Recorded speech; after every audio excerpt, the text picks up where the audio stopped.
Shikues nderuar, ju përshëndesim, rikthyer sërish në TikTok ku do ndalemi ditën e sotme tek zhvillimet aktuale në vendin tonë. Do të flasim për protestat, por kam të ftuar ditën e sotme për të ndalur mbi këto zhvillime dhe pikërisht tek një shkrimi i tij i disa ditë më parë në rrjetin social Facebook, kam të ftuar zotin Osman Stafa për të diskutuar mbi të gjitha këto zhvillime. Ju përshëndes kënaqësi. Faleminderit, përshëndetje.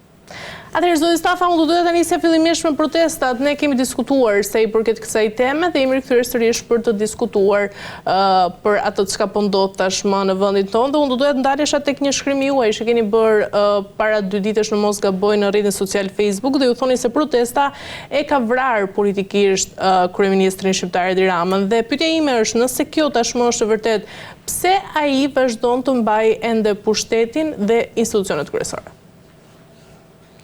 Po, është e vërtet që unë kam bërë një shkrim para disa ditësh në respekt dhe në mbështetje të vazhdueshme të protestës.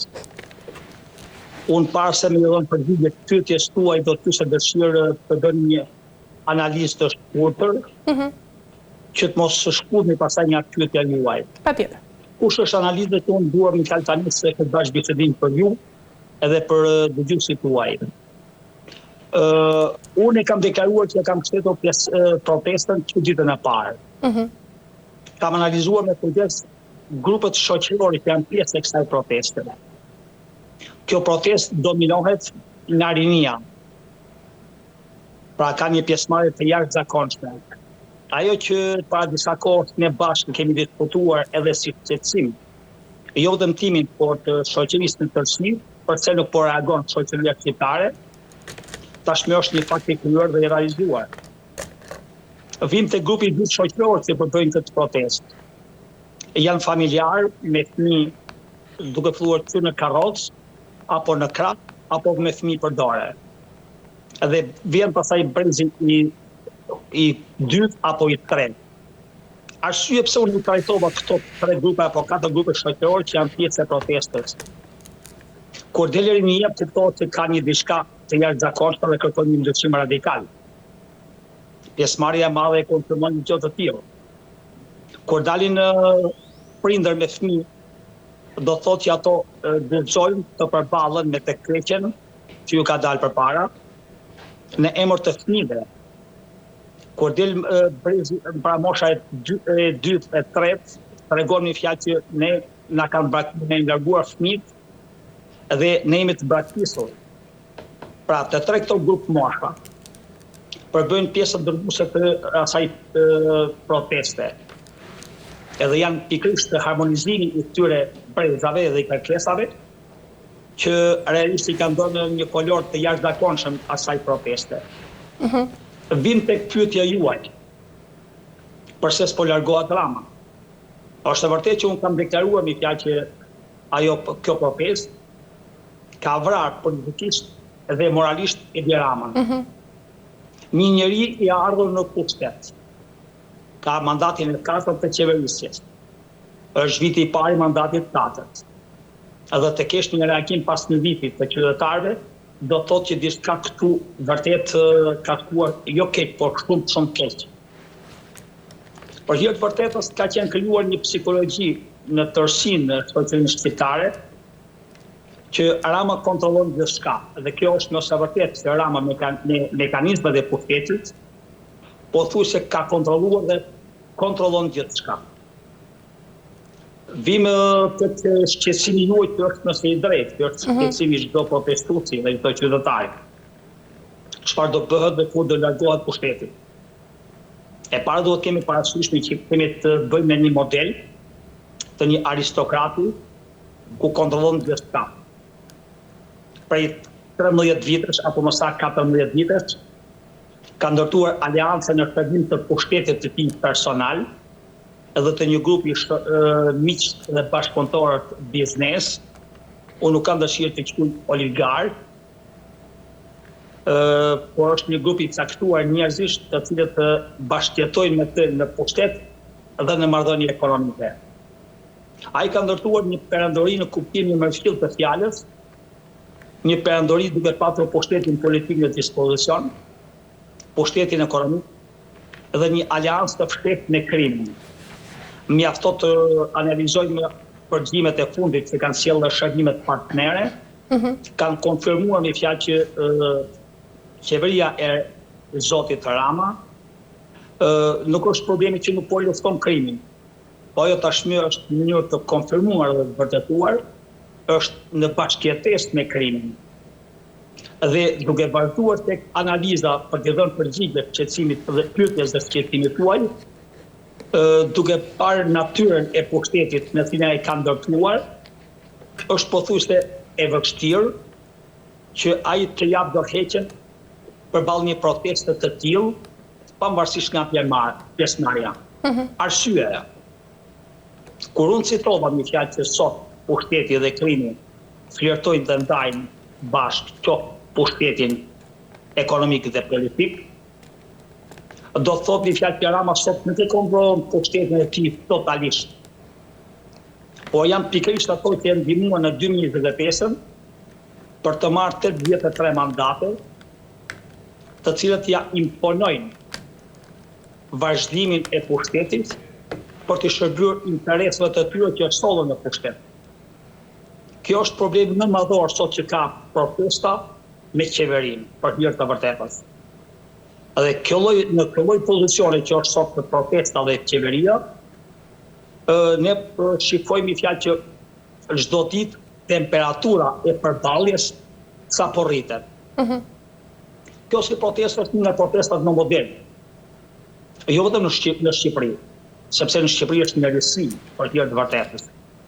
Kjo për pjesëmarrjen, kjo për jetëgjatësi, sepse po afrohemi rreth një muaj që protesta ka lindur edhe çdo ditë rritet.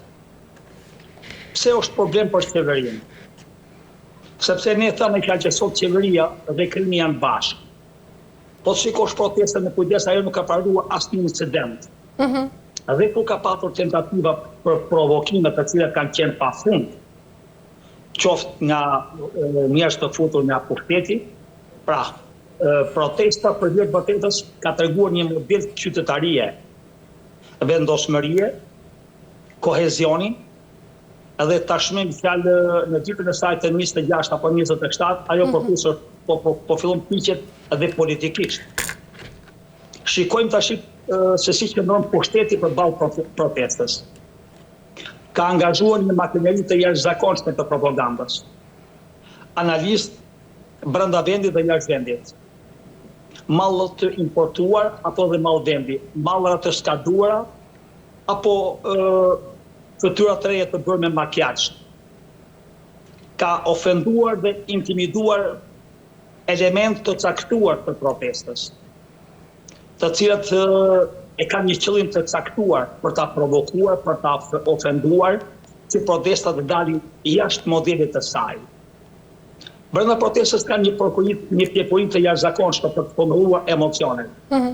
Kjo tregon që ato njerëz janë të vendosur në kërkesat e tyre. Ato i kanë shpalosur kërkesat e tyre në mënyrë shumë të hapur, të drejtë për drejtë, totalisht të realizueshme. Por këtu mungon vullneti i klasës politike, që sot drejtohet dhe menaxhohet nga kryeministri Edi Rama. Kjo është shqetësimi më madhor. Deri kur fjalë të dy palët do të ruajnë gjatë postin. Do të mundë të kontrollojnë emocionet pavarësisht nga provokimet e vazhdueshme të pushtetit. Ne kemi parë element që ja kanë provokuar protestën, kanë ofenduar përfaqësues të protestës dhe kanë tentuar me çdo kusht të intimidojnë familjar dhe përfaqësues të asaj proteste. Por protesta për hir të vërtetës sapo vjen dhe rritet. Dhe ajo që unë gjej një kënaqësi në këtë lloj bashkëbisedimi dhe po e deklaroj të hapur, protesta ka filluar të piqet politikisht. Pavarësisht në fjalë se aty ka patur tentativa për të dhënë një devijim të caktuar protestës. Tashmë protesta nuk e kontrollon më Edi Rama. Në qoftë se në fillimin e saj Edi Rama ka qenë shumë interesuar që protesta të vazhdonte, për të fituar kohë, për të tërhequr vëmendjen nga skandalet e qeverisjes, por ai nuk ja arriti dot, sepse ai shesh për hir të vërtetës tregon një mullet një urrëtie të jashtëzakonshme. Në atë shesh nuk është në vetëm opozita. Nuk janë më vetëm njerëz të cilët nuk kanë fare lidhje me pushtetin.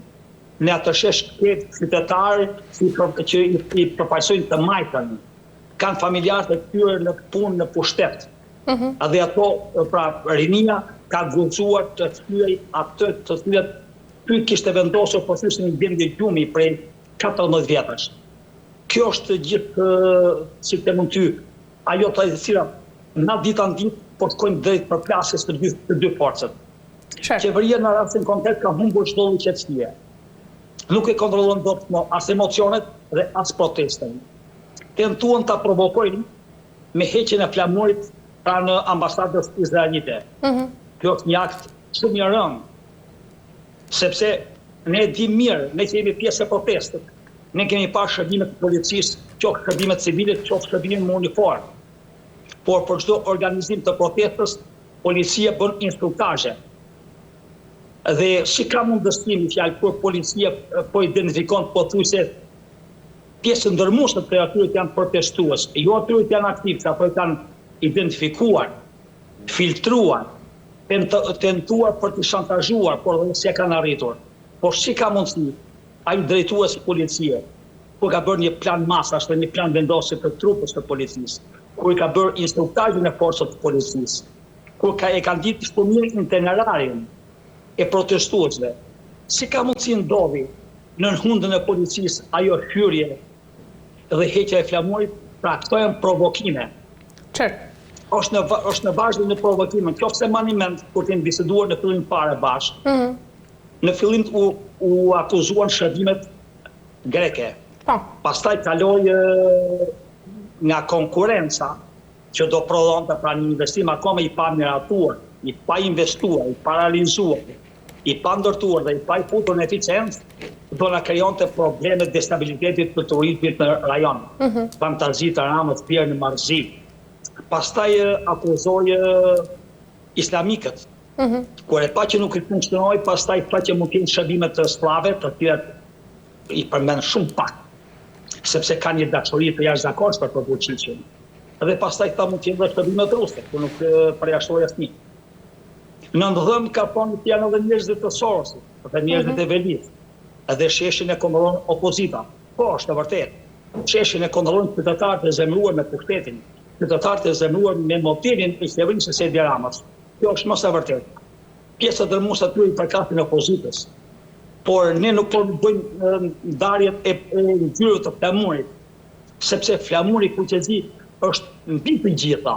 Kjo është ajo që Rama nuk e kupton me fjalë se kush është kauza reale e atij sheshi. Kauza reale e atij sheshi është sepse Shqipëria nuk është në shitje. Edhe një sekond, lutem, edhe një sekond. Sepse duhet të përmend një moment që është shumë i rëndësishëm për dëgjuesit, për qytetarët, për protestuesit dhe për pushtetin.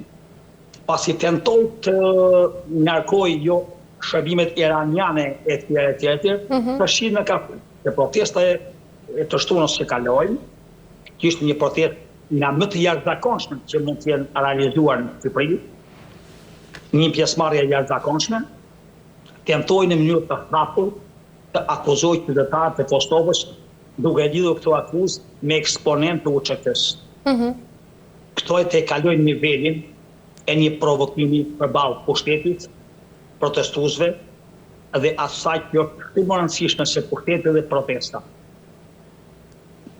Pra Shqipëria është më e madhe se pushteti i Tiranës. Shqipëria është më e madhe se ajo kauza që kanë qytetarët që kanë bërë pushese. Por për hir vërtetës, kauza reale e atyre qytetarëve është që Shqipëria nuk është në shitje.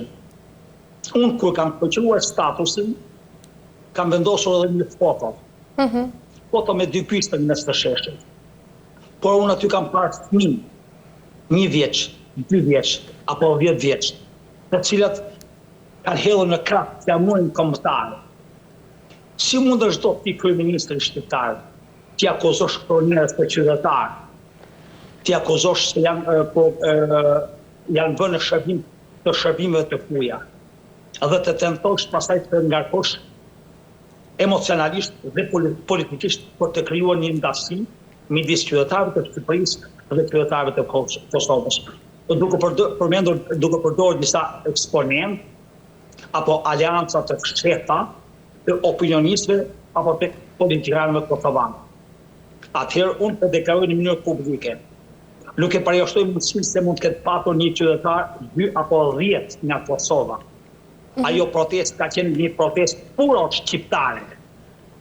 Sepse Shqipëria është në rrezik dhe Shqipërinë pushteti i Tiranës e ka nxjerrur në shqyrtje.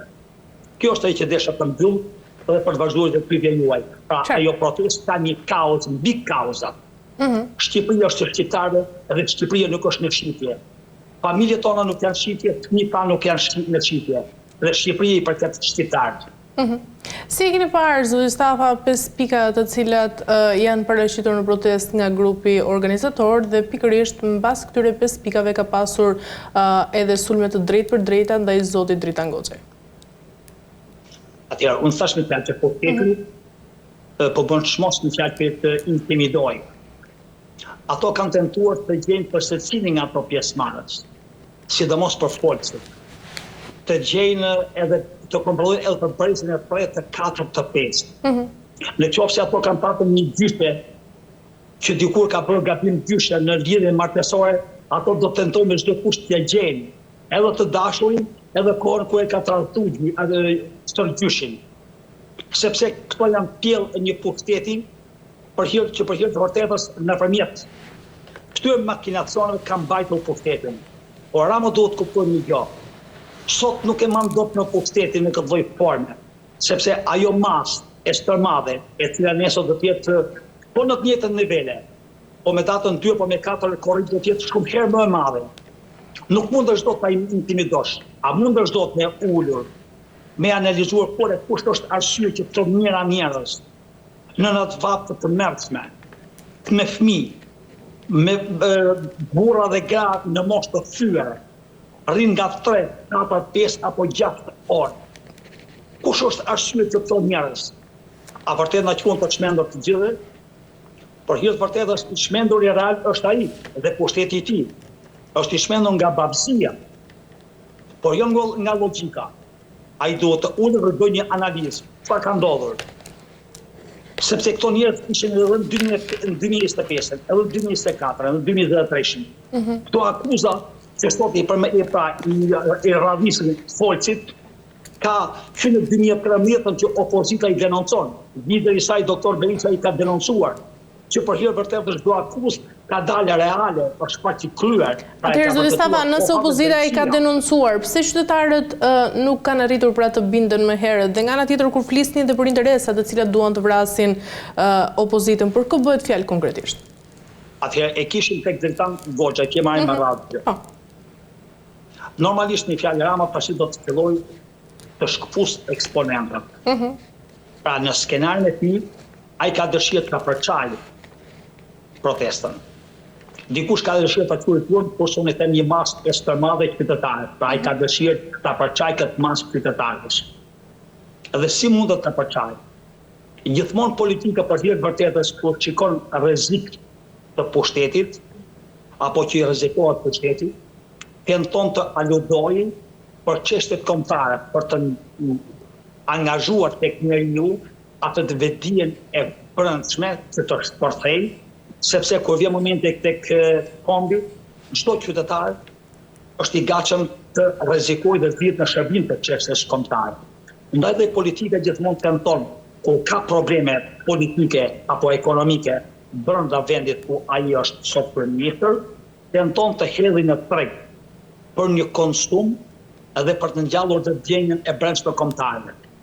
Duke intimiduar individ apo duke hedhur provokime që gjoja ne po provokojmë nga shërbimet e huaj, sepse Rama tashmë me disa analitë të cilët kanë vite që paguhen nga mediat kryesore pranë pushtetit, janë paguar nga inceneratorët, nga PPP, nga të gjitha, sepse kur ne sot në fjalë dim që një farë Baton Haxhiu që flet në emër të çështjes kombëtare, merr mijëra euro nga mediat shqiptare dhe merr mijëra euro dhe djalin ka të punësuar në shërbimet sekrete serbe. Ne duhet të kuptojmë një fjalë që kush flet sot për avukati i Ramës. Kjo është një problem i Ramës, nuk është problem i protestës. Rama duhet të kuptohet, pra në qoftë se Rama do të merret dhe vesh realisht, jo për të dhënë zgjidhje. Ai duhet japë zgjidhje problemit e tij, jo problemit tonë. Se pjesa ne kemi dalë në shesh, tash zgjidhja nga parket neve, jo e Ramës. Rama ka vetëm një zgjidhje, vetëm një alternativë. Dorëheqja e cila është e panegociueshme. Nuk është e vendosur nga unë. Unë jam një nga ato mijëra qytetarë që jam aty. Por janë ato që kanë vendosur, ato që stop menaxhojnë dhe drejtojnë atë masë qytetarësh, të cilët për hir vërtetë kanë dalë nga një mllek i jashtëzakonshëm, i ngarkuar për 13 vitesh, nga abuzimi me pushtetin, nga abuzimi me krimin. Por kur vjen momenti mi fjalë që gjithçka po shkatërrohet dhe njeriu vjen në moment dhe merr një vendim. Dhe ky vendim është ballafaqimi me pushtetin tek sheshi. Përgjegjësia është e Ramës për çdo incident që do të ndodhë në shesh. Unë besoj që nuk ka fundësim. Ai do tentojë me gjithçka, nëpërmjet mekanizmeve, qoftë të pushtetit, qoftë të paras, qoftë të aludimeve, qoftë të provokimeve të tjera, po s'mund të guxojë ta prek atë protestë, sepse ai e di mirë që ai reagim, ai mllef nëse cënohet dhe preket atë protestë, llogarit ndahen ndryshe.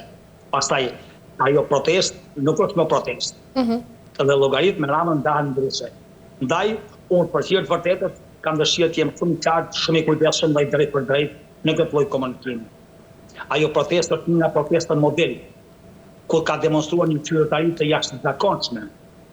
Ajo meriton respekt, mbështetje dhe vlerësim. Kështu që pushteti politik do të bëjë një analizë të gabimeve të tyre, sepse pikërisht ai shesh është i mbushur fal gabimeve, abuzimeve, vjedhjeve dhe gjithçka ka realizuar pushteti në korrizë të atyre qytetarëve, duke shitur pronat e shqiptarëve, duke tjetërsuar pronat e shqiptarëve dhe duke adhuruar të huajve interesat dhe pronat e shqiptarëve. Kjo është pikërisht ajo masë që ka mbushur shesh. Ndaj Rama duhet marrë një vendim të qartë politik, të tërhiqet, të kalojë vendin zgjedhjet e parakoshme, të ndërtohet një qeveri teknike, e cila do të menaxhojë procesin deri në zgjedhjet e ardhshme, një mandat 6 muaj apo një vit, të realizojë kërkesat e protestës dhe Shqipëria të ketë normalitetit. E kemi një demokraci funksionale, jo një oligarki për hir të vërtetës. Ekziston rreziku, zoti Stafa, që pas largimit të Ramës të vijë thjesht një rotacion pushteti dhe jo një ndryshim i premtuar për gjithë shqiptarët? Nuk e besoj, për një arsye, shumë të thjeshtë. Në qoftë se më bani mend në para disa kohë kemi bërë një intervistë parë që unë kam thënë një gjë shumë të thjeshtë të drejtë për drejtë. Pavarësisht se jam kryetari i Partisë Demokratike Dega në Durrës, kjo protestë ka dhënë mesazh të jashtëzakonshëm për klasës politike në Shqipëri. Por kjo protestë ka edukuar dhe shoqërinë shqiptare. Që çdo pushtetar i cili merr besimin e qytetarëve, vjen në pushtet nëpërmjet votave të qytetarëve. Nuk respekton kontratën me qytetarët, ai do të ndërkohet. Pra ai meriton të ndërkohet. Kjo klasë politike ka nevojë të edukohet që pushteti që vjen nga vullneti i qytetarëve nëpërmjet votës është për t'i shojbyer qytetarëve, jo për t'i vjedhur qytetarët, jo për t'i intimiduar, jo për t'i larguar nga Shqipëria. Unë do të tregoj një diçka shumë të thjeshtë të mbrëm, ishim në një reagim qytetar në ish-bashkinë e Suktit. Një aks për rreth 2 kilometra, për një afat trotuar jo më shumë se 2 vjet apo 2 vjet e gjysmë, ka patur 11 aksidente në vdekje. Tashi, kur ka 11 aksidente në vdekje, a nuk ka një pushtet vendor, strukturat e qeverisë vendore, për të marrë masa për të ndërhyrë?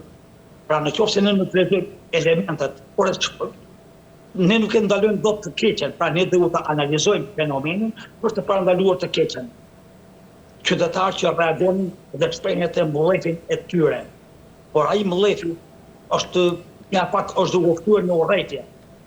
Por shoqëria ka filluar të reagojë. Ndaj do të them përsëri pyetjes tuaja dhe them, nuk ka asnjë lloj rreziku për një arsye, sepse kjo klasë politike nëse edukohet duhet të largohet. Politika është shërbim për qytetarit. Nuk është mundësi për abuzim, për bjedhje, për pasurim. Dhe Shqipëria, do të rikthej për shërimi fjalë të rikthejsoj, Shqipëria është shqiptare, nuk është shqiptje Shqipëria. Unë do të kisha dëshirë që protesta dhe protestuesit të shtonin dhe një pikë për klasën politike të Shqipërisë. Sidomos në lidhje me çështjen kombëtare. Po le të jetë kjo një bisedë tjetër dhe ditët e ardhshme në vijim për të diskutuar dhe për të analizuar se çfarë po ndodh për të vërtetat edhe në geopolitikë botërore, por edhe në rajon. Sepse këto lloj situatash, pra Rama ka dëshirë herë e lidhur në fjalë që po na dëmton turizmin, ku për hir të vërtetës në ka një lloj dëmtimi për turizmin, sepse kur jep statistikat nëpërmjet Instatit, ai vetëm gjithmonë i jep shifra të rritje. Dhe kjo tregon një fjalë që nuk ka dëmtuar turizmin, por përkundrazi. Po tash na del me fjalë që në kalim një fenomen i ri, pra protesta nëpërmjet turizmit. Pra janë histori që nuk e shpëtojnë dot Ramën. Rama duhet të kuptojë një gjë. Siç ja ka dëruar pushtetin elementeve të krimit, ashtu i detyruar të përcjellit para qytetarëve. Nuk ka alternativë tjetër. Shqipëria është shqiptare, ndaj nuk ka rrezik, sepse edhe klasa politike që do vinë nesër. Unë jam i bindur që do ketë një folor tjetër, sido që me ardhur pra rotacionet i paqmangshëm. Unë besoj me fjalë që këto parti politike do të jetë vendosur në aleancë me partitë të tjera. Dhe kjo protestë, kjo masë qytetarëve i ka dhënë një mesazh të jashtëzakonshëm klasës politike.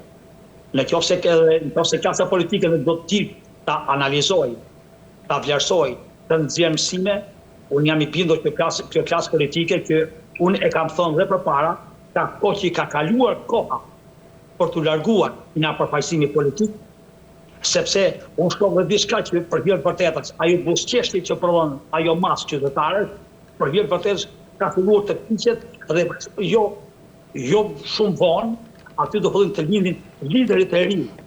Në qoftë se në fillim kam thënë një fjalë që ajo protestë do kohën e vet, sepse nëpërmjet përplasjes, përballjes, artikulimeve, përgjegjësive, arrëzimit dhe ringritjes fillon dhe ndërtohen liderit e ri. Pak nga pak aty do të dalin liderit e ri. Dhe ajo që më pëlqen më shumë, unë shoh një fjalë që elita intelektuale ka filluar të ofrohet, ka filluar të bëhet pjesë, ka filluar ta mbështesit, ka filluar ta këshillojë protestën. Dhe kjo tregon një fjalë që protesta ka filluar të piqet dhe politikisht. Qartë, mirë, Zëstava, do të ta mbyllem me pyetjen e fundit. Pra, nëse Edi Rama është i vrarë politikisht, pra ashtu si thoni ju, si shpjegohet që opozita ende nuk ka arritur të zëvendësojë me një alternativë që do të binte të gjithë shumicën shqiptare, pra ata që janë aty në shesh? Atëherë, Edi Rama është vrarë politikisht dhe moralisht. Asnjë kaos nuk e ka ngelur si armë në dorë. Është i zhveshur totalisht. Kur kemi tash dalim ke opozita. Opozita është sheshi. Sheshi dhe opozita sot janë një.